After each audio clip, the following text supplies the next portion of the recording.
সামনে গাড়িটা এসে যখন থামলো, তখন বিকেল গড়িয়ে সন্ধে নেমেছে। সূর্য ঢলে পড়েছে পশ্চিমের আকাশে। হাসপাতালের চার দেওয়ালের বাইরে এতদিন পর আজ মুক্ত বাতাসে প্রাণ যেন জুড়িয়ে গেল।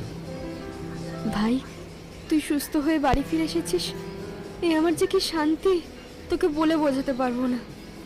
তুই ছাড়া আমার আর কে আছে বল? আহ দিদি, এই দুর্বল শরীরে আমাকে কতক্ষণ এভাবে দাঁড় করিয়ে রাখবি বলতে পারিস? হ্যাঁ হ্যাঁ, আয় আয় আয়। বাবা মা চলে গেলেন তখন আমি আর দিদি কত ছোট। জেঠু আমাদের বাবা মায়ের স্নেহ দিয়ে বড় করেছেন। বছরখানেক হলো বার্ধক্যজনিত কারণে উনি একেবারে শয্যাশায়ী। এখন দিদি আমার মায়ের মতো। আরও একজন আছে যে একইভাবে আমার জীবনের সাথে অঙ্গাঙ্গিভাবে জড়িত। নে, চাটা খেয়ে নে। ও দিদি,